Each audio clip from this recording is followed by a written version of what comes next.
क्या क्या धर्म करना चाहिए, क्या क्या नहीं करना चाहिए, मनुष्य के लिए परम धर्म क्या है। दूसरा प्रश्न जब पूछा तो कहा मंदिर में हम जाते हैं, मंदिर किसका है? शिरगुल महाराज जी का। उसमें गणेश जी की भी मूर्ति लगा दी, हनुमान जी की भी मूर्ति लगा दी, दुर्गा माता की भी मूर्ति लगा दी। तो ये समझ में नहीं आता कि पहले पूजा किसकी करें। तीसरे नंबर पर जो पूछा कि भगवान वेद में परमात्मा को क्या कहा है? अजन्मा। बोले जन्म लेता ही नहीं है। तो ये वसुदेव नंदन जो श्री कृष्ण भगवान है, ये किसके पुत्र है? दशरथ नंदन श्री राम जी, कौशल्या हितकारी, ये किसके पुत्र हैं? ये भी जानने की हमारी इच्छा है। चौथा प्रश्न जो पूछा है, बोले भगवान के कुछ कहते हैं, कुछ लोग कहते हैं, ऋषि मुनि भी कहते हैं 10 अवतार हैं, कुछ लोग कहते हैं 21 अवतार हैं, कुछ लोग कहते हैं 24 अवतार हैं। लेकिन अवतार भगवान कितने हैं हमको बतलाने की कृपा करें। और उसके बाद पांचवा जो प्रश्न पूछा है, बोले वक्ता कौन सा श्रेष्ठ है जो 18,000 श्लोकों का रस बना करके किसके कानों में उड़ेले? श्रोताओं के कान में उड़ेल दे। या वो वक्ता श्रेष्ठ हैं जो 18,000 श्लोक, एक एक श्लोक का अनुवाद कर करके आपको सुना दे। छठा जो प्रश्न है वो क्या प्रश्न है कि ब्रूहि योगेश्वर कृष्णे ब्रह्मण्ये धर्म वर्मणि स्वाम काष्टा मधुनो पेते धर्म का शरणं गतः। बोलो श्री कृष्ण भगवान। क्या ब्रूहि? बोलो महाराज योगेश्वर कृष्ण भगवान कि जब धराधाम को छोड़ करके भगवान आप चले जाते हैं ना, तो धर्म का शरणम गता। धर्म किसकी शरण में जाता है?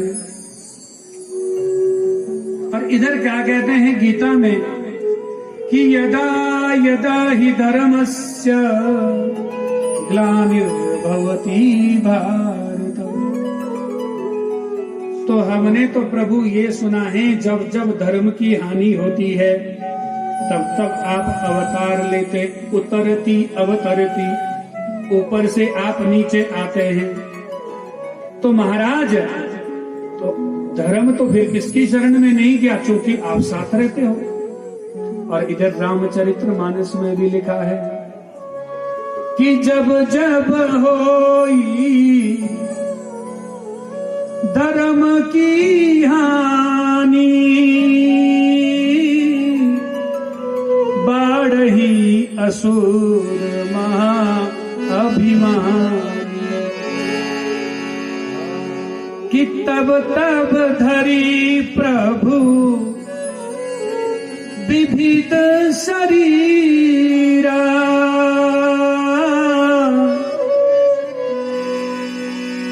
नास ही रोग हरि सजन प्रिया।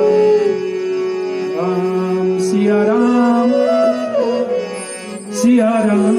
जय जय राम, राम सिया राम जय जय। ये 6 प्रश्न है महाराज हमारे, 1-2 नहीं, 6 प्रश्न का हमें आपसे उत्तर चाहिए। सूत जी कहते हैं ऋषियों तुमने बहुत ही अच्छा आनंदित करने वाला प्रश्न पूछा है। एक समय की बात है, गौलोक जो धाम है ना सज्जनों माता, वो किसका धाम है पता है आपको? बोले राधा रानी सरकार की जय। गौलोक धाम की जो मालकिन है, स्वामिनी है, वो कौन है? राधा रानी।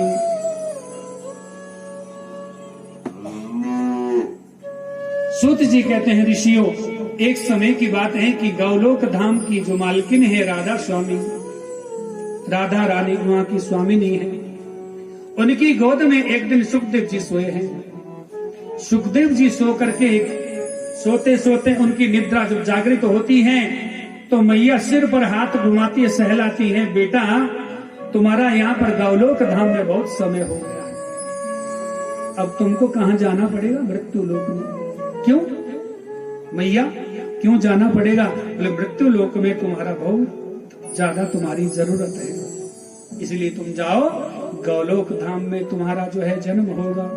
मैया, पुत्र कौन जो माँ बाप की आज्ञा का पालन करे? कहा मैया आपकी जो आज्ञा है सिरोधार्य है, लेकिन एक प्रश्न आ रहा है मैया जी। कौन सा प्रश्न है? कहा कि जब भी मैं मृत्यु लोक में जाऊंगा ना मैया जी, तो वहां पर विष्णु की माया इतनी विकराल रूप से आ जाती है कि हर एक व्यक्ति को घेर लेती है, इसलिए मैया नहीं जा सकता। राधा रानी ने कहा बेटा, जब मैंने तुमको अभिषिक्त कर दिया तो विष्णु की माया का तुम पर कोई आवरण नहीं हो सकता, इसलिए तुम जाओ, मृत्यु लोक में जाकर के क्या करो? ज्ञान का वर्धन करो, भागवत जी का प्रवचन करो, इसलिए तुम्हारा यहाँ पर समय पूरा हो गया है। सुखदेव जी ने कहा मैया जैसी आपकी आज्ञा, प्रणाम किया। तत्पश्चात महाराज नारद जी ने सबके घरों में झगड़े करवा रखे हैं, एक के घर में अभी झगड़ा नहीं हुआ है। प्रेम से बोलना पड़ेगा, थोड़ा जोर से बोलो। चेली नहीं खाई सुबह, बोलो खाइन तो भूखे ही आए, ऐसा दूर दूर से आए। कहने का भाव क्या है यहाँ पर सज्जनों माताओं, नारद जी झगड़ा नहीं अपितु जहां भी कहीं कष्ट होता है, जहां पर भी कोई कार्य करना होता है, नारद है कौन पता है आपको? नारद भगवान का मन है। किसका मन है? भगवान जी का। तो नारद जी जहां भी जाते हैं वहां पर पक्का काम करके आते हैं। नारद जी का कोई कच्चा काम आपने सुना कभी? बोलो।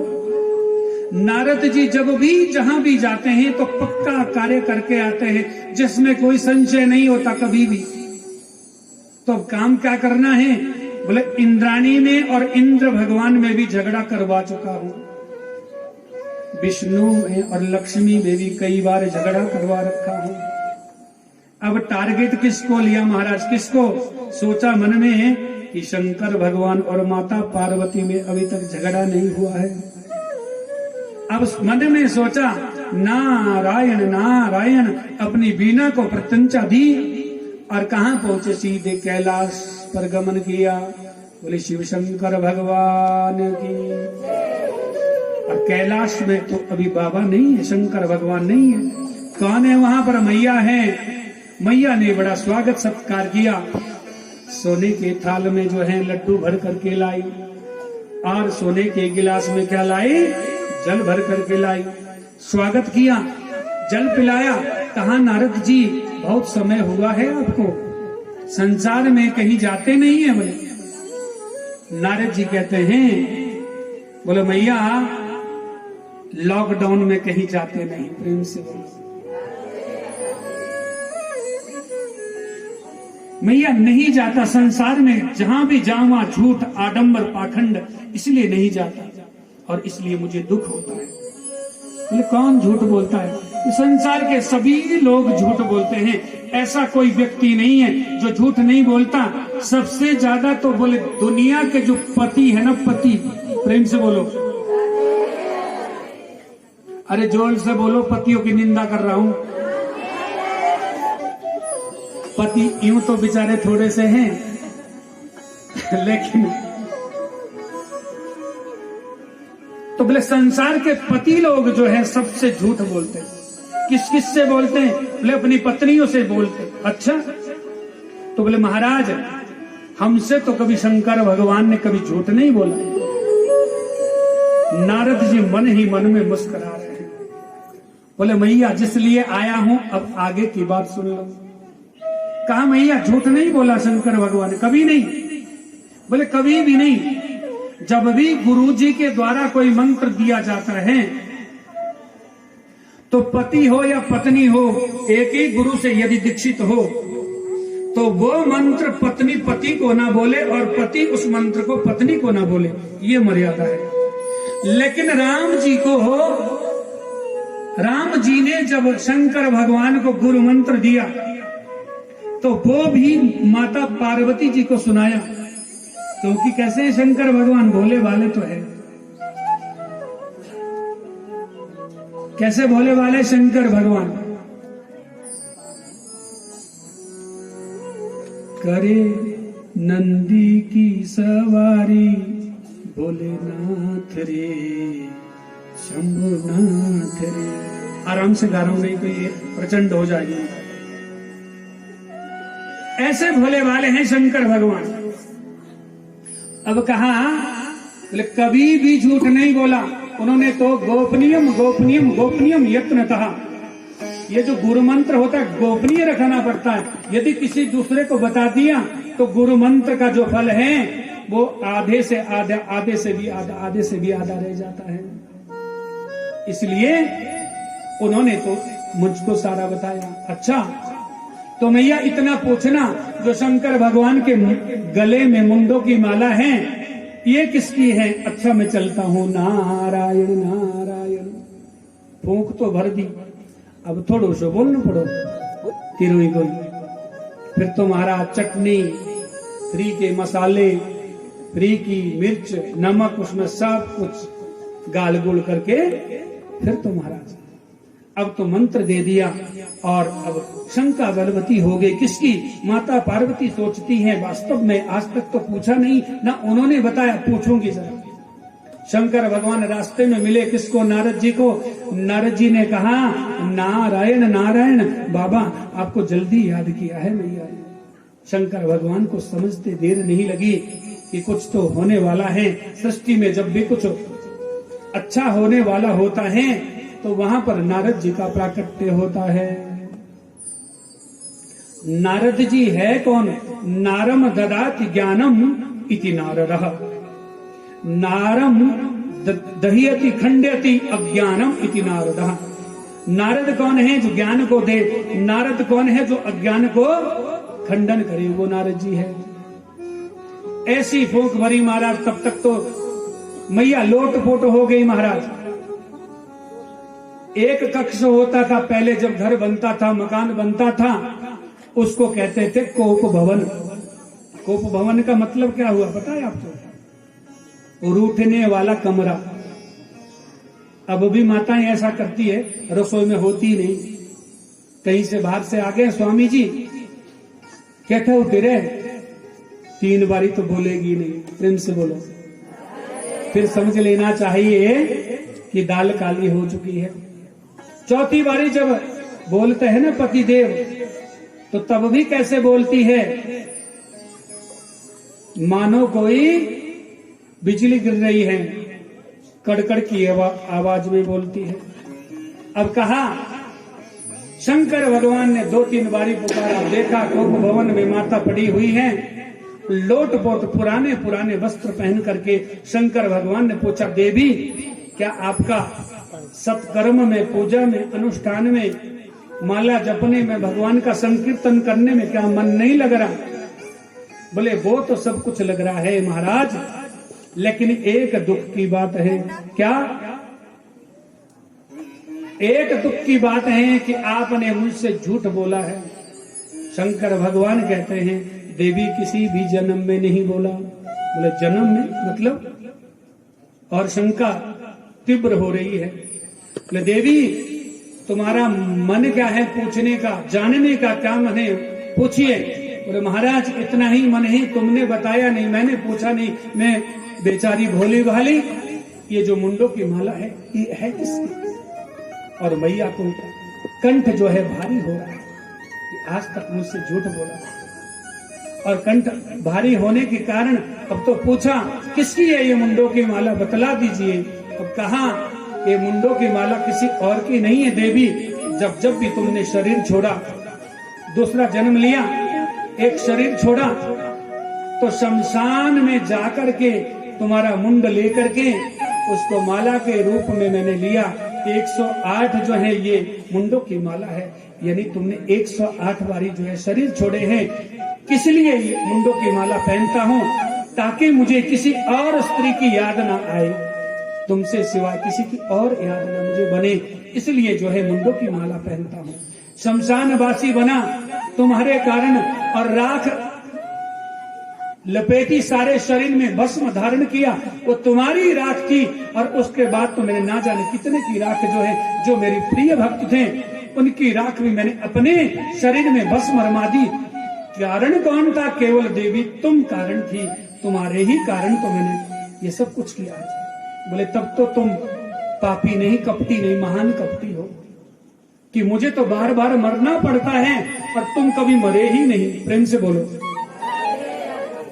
भगवान शंकर कहते हैं मैंने एक ऐसी कथा सुनी है जो अमृत को प्राप्त कराने वाली कथा है, जो अमर अजर करती है।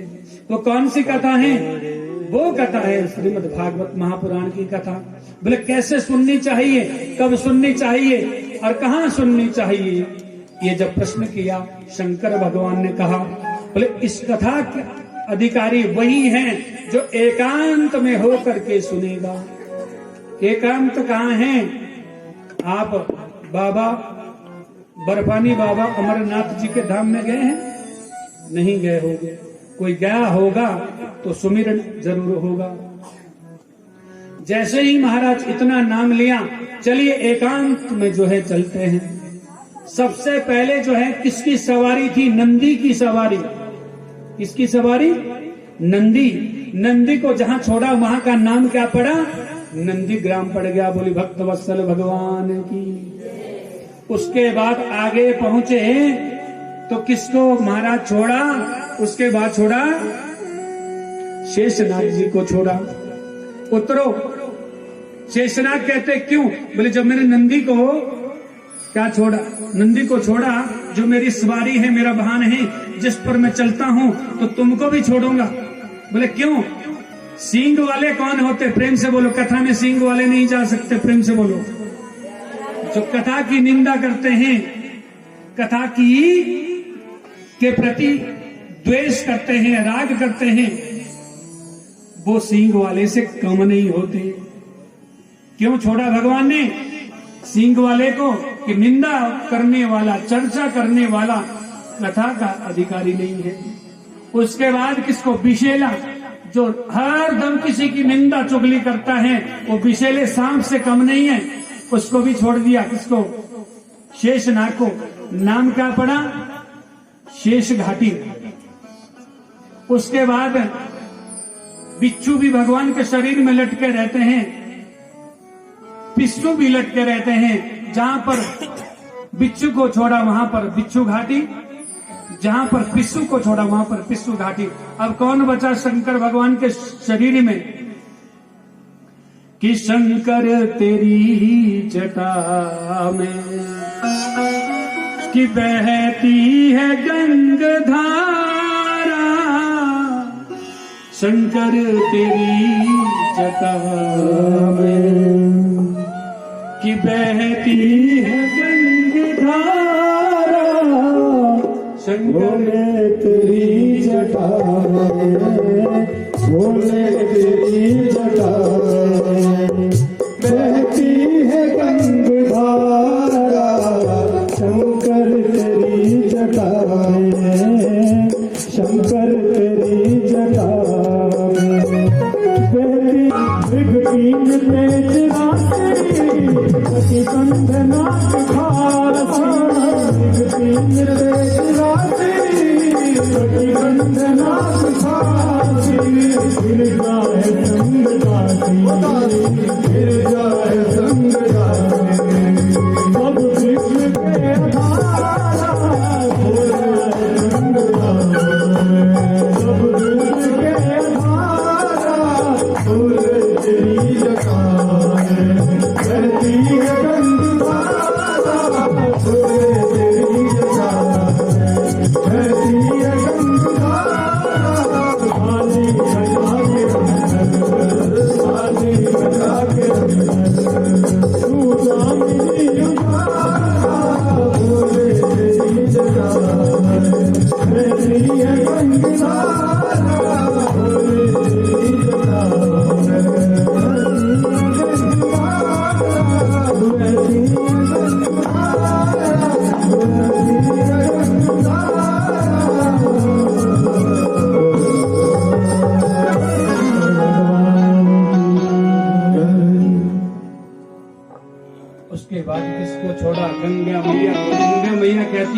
उतरती नहीं। बोले क्यों?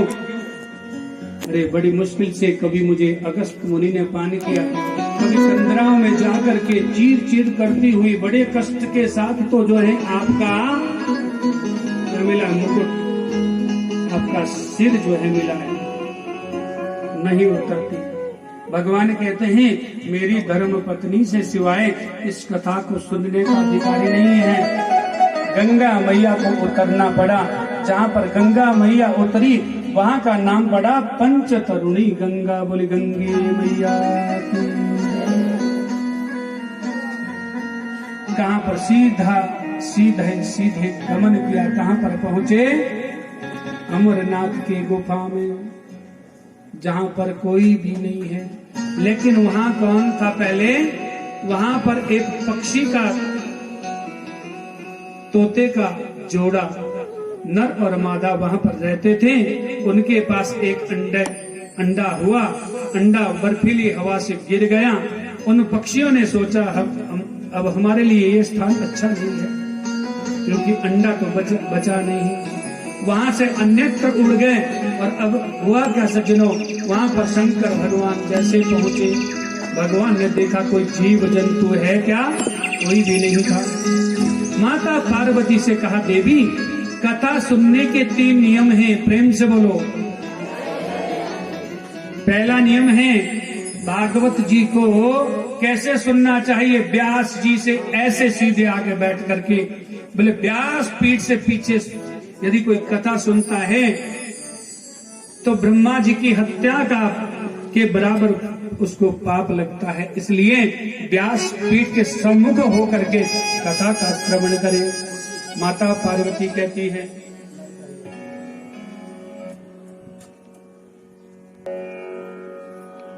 व्यासपीठ के सम्मुख होकर के कथा का श्रवण करे। माता पार्वती ने कहा तथा अस्तु, ऐसा ही होगा। दूसरे नंबर पर क्या कहा कि भागवत जी को जब आप सुनेंगे तो बीच बीच में उठना नहीं, उठना मना है। भागवत जी को सुनने के लिए बैठ गए तो 3 घंटे से पहले उठना मना है। तीसरी बात है एकाग्र होकर के कथा सुननी चाहिए। पड़ोसी क्या कर रहा है, कहाँ जा रहा है, उठ रहा बैठ रहा, कोई बोल रहा है, उससे कोई मतलब नहीं, अपने से मतलब रखो। और क्या, कथा से मतलब रखो। और चौथी बात, भागवत जी में बीच बीच में जय श्री राधे और ओम का नाद भी बनना चाहिए। माता पार्वती ने कहा ये चारों ही नियम मुझे स्वीकार हैं, मैंने तो केवल कृष्ण की कथा सुननी है। पहले दिन की कथा हुई, दूसरे दिन की कथा। अब पहले दिन की जब कथा शुरू हुई तो भगवान शंकर ने क्या किया, ऐसे 3 बारी कहा बम बम बम। जो बर्फीली हवा से गिरा हुआ अंडा था उसमें प्राण संचारित हो गए। तीसरे दिन में वो तोता जो है, वो छोटा सा जो तोते का बच्चा था, भगवान के पीछे जो है बैठ गया, कथा सुन रहा है। चौथे दिन की कथा भी सुनी। 5वें दिन की कथा के मध्यस्थ में वो फिर आन पहुंची को निंद्रा देवी। कहाँ बैठी है? आज माता पार्वती की गोदी में बैठ गई। और माता पार्वती को किस संवाद में निद्रा आई? जब भगवान उद्धव से कह रहे हैं,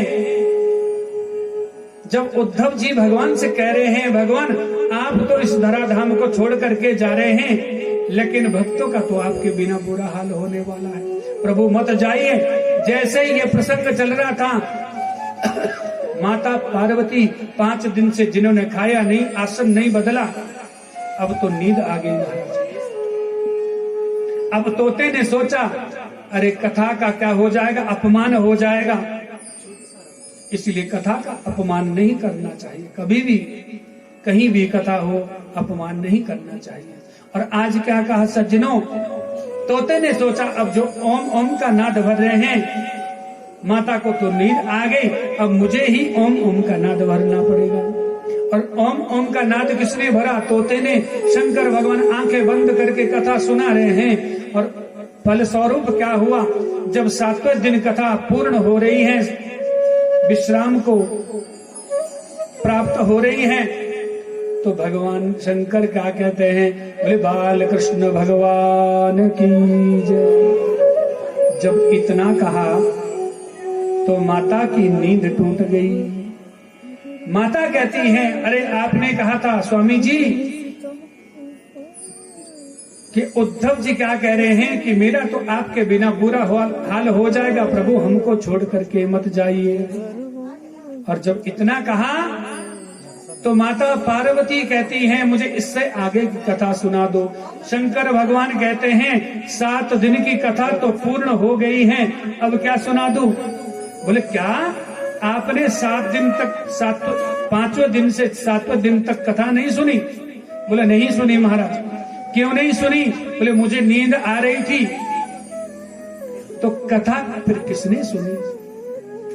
भगवान शंकर का जब तीसरा नेत्र खुलता है सज्जनों माताओं, वो तीसरा नेत्र होता क्रोधा अग्नि का। भगवान शंकर ने त्रिशूल उठाया। कौन है जो पीठ पीछे जो है कथा का श्रवण करता है? कौन है वो? भगवान शंकर पीछे पीछे और आगे जो है तोता उड़ करके आज कहां पहुंचा? बद्री विशाल धाम में साम्य प्रास कुटिया में व्यास जी और उनकी धर्म पत्नी बिटिका मैया 85 वर्षों से तप कर रहे हैं। कौन सा तप कर रहे हैं? संतान प्राप्ति के लिए।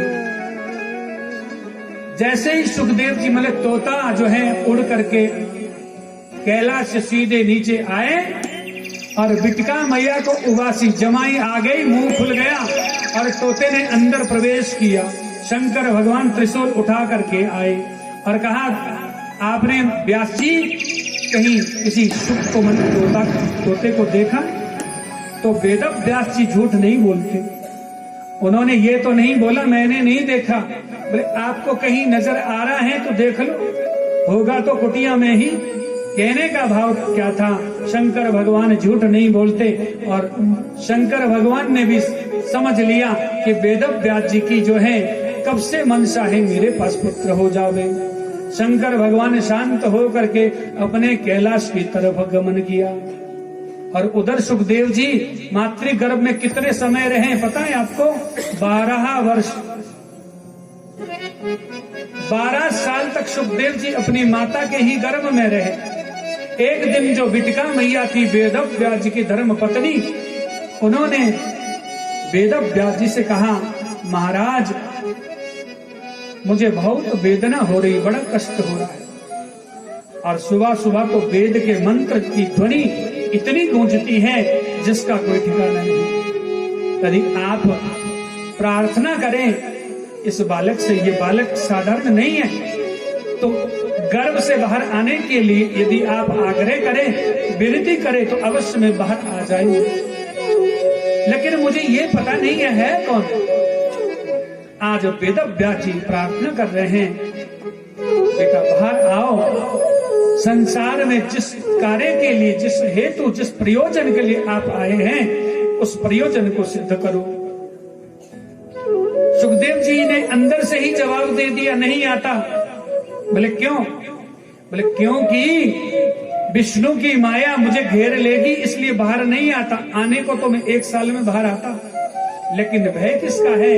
विष्णु की माया का। बोले बेटा मैंने कह दिया ना। कौन कह रहे? व्यास जी। मैंने आपको कह दिया कि आपको विष्णु की माया नहीं घेर सकती।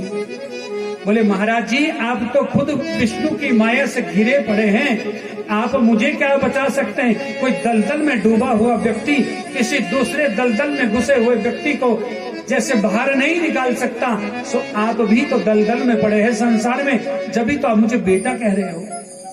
इतना धीर पुरुष, इतना विद्वान, जिसने पिता को 12 वर्ष में ही समझाने का प्रयत्न किया, कोशिश की। वेद व्यास जी जो वेदों की रचना करने वाले हैं, उनको समझाया, अभिषिक्त किया।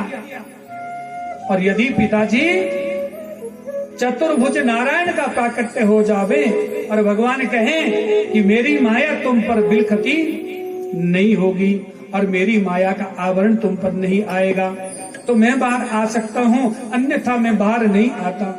और जैसे इतना इतना कहा, भगवान नारायण को आना पड़ा और भगवान चतुर्भुज नारायण जब प्राकट्य हुआ तो कहा, सुखदेव महामुनि बाहर आओ, मेरी माया तुम पर किसी प्रकार का असर नहीं डालेंगी। तत्क्षण जो है मातृगर्भ से बाहर आए, भगवान के दर्शन किए। बोले सुखदेव जी महाराज की, नारायण भगवान की, भक्तवत्सल भगवान की, राधा रानी सरकार की जय जय श्री राधेश्याम। बाहर जब आए तो आज क्या हुआ सज्जनों माताओं, माता की तरफ नहीं देखा। माता ने रोका तो कहा, माता जी जब भी तुम मुझे याद करोगी उसी वक्त आ जाऊंगा, इस वक्त समय नहीं है। पिताजी ने क्या कहा कि यम प्रवजंत मनुपेत कृत्यम द्वैपायनम का तर आजुहवा पुत्रेति तन्मयतया तरवो भिनेदो स्तमभूत हृदयं मुनिमानतोऽस्मि। यम प्रवजंत मनुपेत तमपेत कृत्यम, जो जन्म लेते ही जो है, जिन्होंने सीधा कहा जंगल की तरफ भ्रमण किया और आगे बढ़े तो क्या कहते हैं, विरहा से कातर हो करके आज जो है कौन पुकारे, वेद व्यास जी क्या पुकारे हैं, बेटा बेटा बेटा बेटा, रुको रुको रुको मत जाओ बेटा। और कहा कियम प्रवचंत मनुपेत तमपेत कृत्यम द्वैपायनो विरह कातर आजुहावा कि पुत्रेति तन्मयतया तरवो विनीदु स्तमभूत हृदयं मुनिमानतोऽस्मि। अरे ऐसे सब मुनियों के, ऋषियों के, सबके हृदय में अंगत होने वाले कौन, सुखदेव जी को हम प्रणाम करते हैं, वंदन करते हैं। कौन, वृक्षों ने कहा तरवो विनीदु, वृक्षों ने उत्तर दिया। और हम सब भी जो कथा पंडाल में बैठे हैं, हम सब भी सुखदेव जी को प्रणाम करते हैं। बोले सुखदेव जी महाराज की।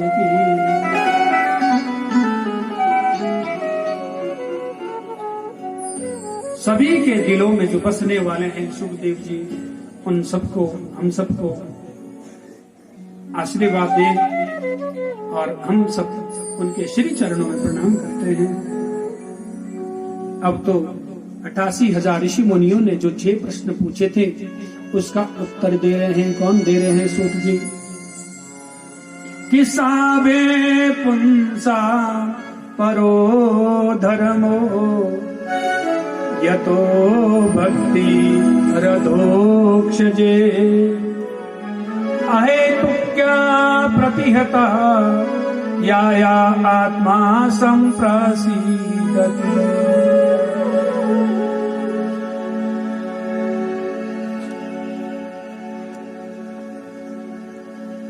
अहेतु की का, जिसका कोई हेतु ना हो, जिसका कोई प्रयोजन ना हो, उसको क्या कहते हैं? अहेतु की भक्ति।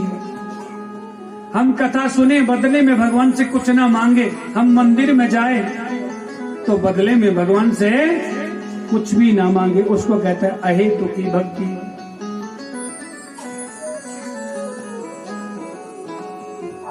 तो ये अहेतु की भक्ति पनपती कब है?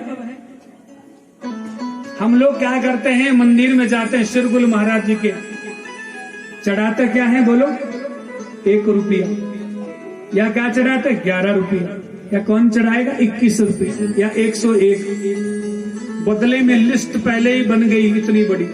हे भगवान देखो, शिरगुल महाराज बेटा सही लगा नौकरी दा और बहुत सही है बढ़िया जो लड़ाई न करे, और फसल अब से बढ़िया हो, लहसुन अब से बढ़िया हो, और सब कुछ, आलू भी, टमाटर भी, सारी फसलें महाराज 1 रुपए में खरीद ली। प्रेम से बोलो। बेची कितने की? लाखों की। और 1 रुपए के बदले मांगा कितना? 1 के बदले या 11 के बदले या 100 के बदले कितना मांगा? जरा शर्म करी। आई कभी शर्म? नहीं। क्यों नहीं आई बोले शर्म? क्योंकि हम भिखारी हैं। कि दाता एक राम है, भिखारी सारी दुनिया, नाता एक राम से। और दूजा नाता तो है ही नहीं है किसी से। मांगने वाले हैं प्रभु से, लेकिन मांगो भी तो महाराज हिसाब से मांगो। और यदि आप सिरगुल महाराज जी से कुछ नहीं मांगेंगे तो मांगने वाला सदैव धोखे में रहता। प्रेम से बोलो, कैसे धोखे में रहता? बोलो। यदि आपने भगवान सिरगुल से मांग लिया, काली माता से मांग लिया, क्या हे देवी माता मुंह करोड़पति बनाई, और माता ने आपको क्या लिखा है? तू तो बेटा अरबोपति बनेगा। तो घाटे में कौन है? आप बोलो। घाटे में तो आप है ना। आपके लिए लिखा क्या था? अरबोपति का योग। आपने मांगा क्या? केवल करोड़ोपति है मेरे भगवान। गलती हो गई ना। इसलिए मांगने वाला सदैव धोखे में रहता है। और मांगना हो तो भगवान से कभी धन नहीं मांगना। बोले क्यों नहीं मांगना? भगवान के लिए धन क्या है? प्रेम से बोलो। धन क्या है भगवान के लिए? कूड़ा। अच्छा, आपके घर में घर से बाहर कोई आ जाए और कहे कूड़ा दे दो, कूड़ा दे दो, कूड़ा दे दो, कबाड़ दे दो, तो जल्दी से ढूंढते हैं, कोना कोना ढूंढ करके फिर कहां देते हैं? उस कूड़े वाले को। तो धन क्या है भगवान के लिए? कूड़ा। तो अगर मांगना हो तो तिजोरी की चाबी मांगना भगवान से, यदि मांगने की जरूरत पड़े। बोले तिजोरी की चाबी कौन सी है? तो मैं बताता हूं, वो तिजोरी की चाबी और नहीं है, केवल भगवान की भक्ति है। बोले भक्त वत्सल भगवान की। आपके घर के बाहर आया कोई तो कहा कूड़ा दे दो, आपने जल्दी से दे दिया। और आपके घर से कोई बाहर आकर के कहता है तिजोरी की चाबी दे दो, तिजोरी की चाबी दे दो, दे देंगे? बोलो। सिर फाड़ेंगे कि नहीं? बोलो। इसलिए मांगना हो तो भगवान से केवल क्या मांगने की जरूरत पड़े तो केवल भक्ति मांगना। किसी ने बड़े सुंदर शब्दों में गाया है कि भक्ति करत छोटे मारो प्राण, प्रभु जी मांगो यही पर, तेरे चरणों में जीवन की शान, किशोरी तेरी मांग तेरे चरणों में जीवन की शान, किशोरी तेरी मांग। श्री राधा श्री राधा श्री राधा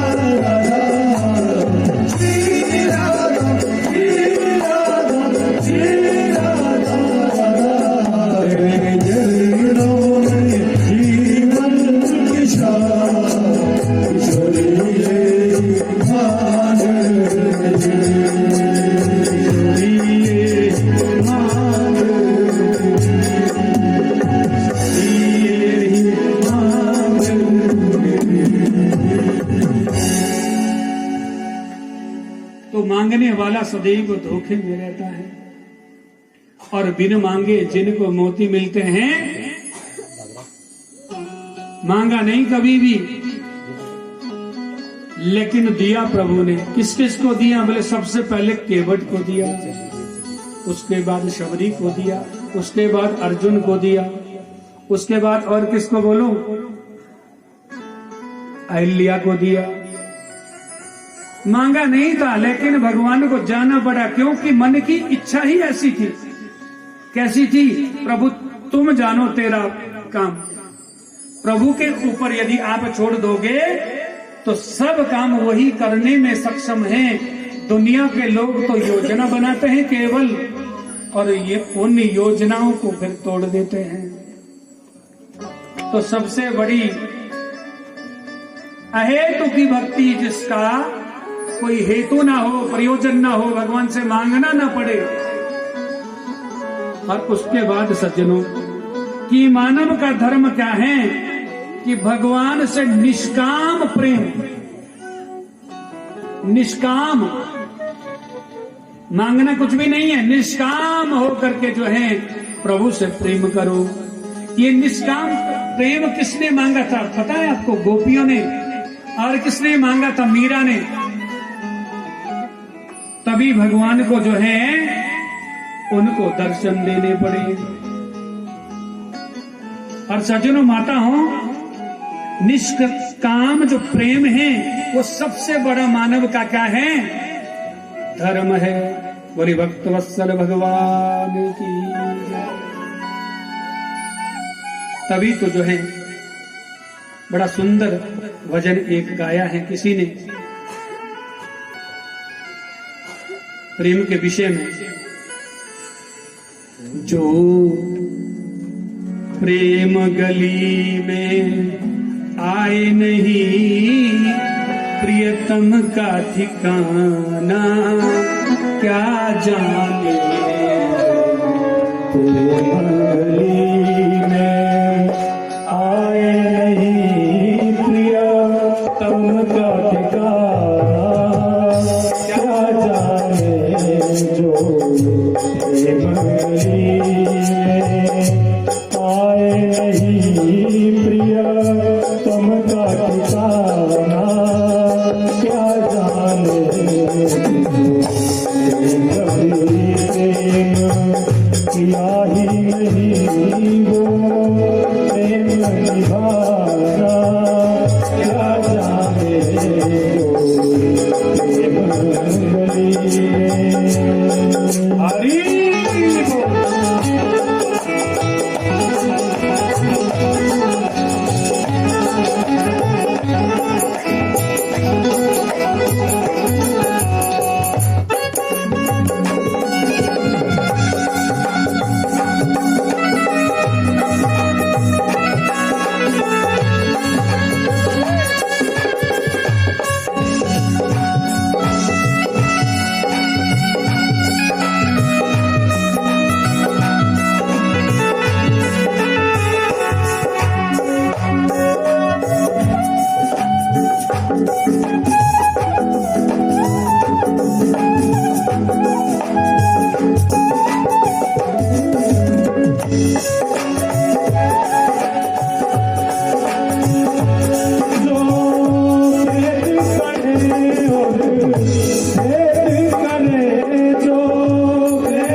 अवश्यमेव करना चाहिए, बदले में मांगिए कुछ भी नहीं। दूसरे नंबर की बात कही कि मंदिर में जाते हैं तो किसकी पूजा की जाती है। तो भगवान ने क्या कहा कि अनन्यास चिंतयन्तो मां या जना पर्योपासते तेषां नित्या अभियुक्तानां योगक्षेमं वहाम्यहम्। अनन्यता ना अन्य, भगवान क्या कह रहे हैं, मुझसे सिवाय किसी को न मान। मामेकम शरण ब्रज, मेरी शरण में आके तो देखो, सारे कष्ट ना मिटा दो तो कहना। तो यहां भी कह रहे हैं अनन्यता से, ना अन्य, जो मुझे क्या करते हैं, मुझे भजते हैं पूजते हैं, अनन्यता से जो मेरा हो जाता है, किसी अन्य को नहीं मानता, केवल कृष्ण के सिवाय। पहली कंडीशन है कि भगवान को मानना पड़ेगा। और उसके बाद क्या कहा, तेषां नित्या अभियुक्तानां योगक्षेमं वहाम्यहम्। उस व्यक्ति का जो है मैं क्या करता हूं, योग क्षेम का जो है वहन, यानी सारी जिम्मेदारी भगवान कह रहे हैं मैंने उठानी है तेरी, लेकिन मेरी शरण में तो आ। लेकिन यहां गलती क्या करते हैं संसार के हम सब लोग, कि अपने आप को ज्यादा समझदार समझते हैं, अपने आप को ज्यादा धनवान समझते हैं। प्रेम से बोलना पड़ेगा। गलती तो वहां से हो जाती है जहां हमने अपने आप को समझदार समझा, वहां सब गलती आ जाती है। देखिए, पिता पुत्र उसका चाहे IAS HS क्यों ना बन जाए, और पिता क्या है, कृषि करने वाला, खेत में काम करने वाला, लेकिन वो IAS HS जो कलेक्टर है, आपका DC ADC जो लड़का है, वो बाप से ज्यादा बुद्धिमान नहीं हो सकता। ठीक इसी प्रकार से कि हम कितने भी पढ़ जावे, कितने भी लिख जावे, कितना भी हम आडंबर के करे, कितना भी हम धन कमावे, लेकिन अंत में उसके शरण में जरूर जाना पड़ता है। चाहे कभी भी जाए, 70 साल में जाए, 60 में जाए, 80 में जावे, जाना जरूर पड़ेगा। जब दुनिया सब भूल जाती है ना, छोड़ देती है उस व्यक्ति को, जब तक वो पद प्रतिष्ठा में रहता है तब तक 10 जगह से नमस्ते झड़ती है, और जब पद प्रतिष्ठा धन ऐश्वर्य सब चला जाता है तो समझ में आता है जीवन क्या है। तब तो किसकी शरणागति लेनी पड़ती है, उसी हरि की, उसी भगवान की। यदि समय होते उसकी शरणागति ली जावे तो ऐसा समय आएगा ही नहीं कि कोई आप किसी के अधीन हो जाएंगे। यही तो भगवान कह रहे, अनन्यता से जो मेरा भजन करता है, पूजन करता है, केवल मुझे भजता है, मामेकम शरणं व्रज, मेरी शरण में आके तो देख। और हम अपने आप को क्या बुद्धिमान ज्यादा मानते हैं, जब भी कल्याण नहीं होगा। तीसरे नंबर पर जो है भगवान अजन्मा नहीं है, अवतरती उतरती, ऊपर से भगवान नीचे उतरते सिर्फ। और भगवान ने क्या कहा कि सृजा में हम का मतलब क्या है गीता में, कि अपने शरीर से ही किसी को मैं प्रकट करता हूं और फिर भेज देता हूं।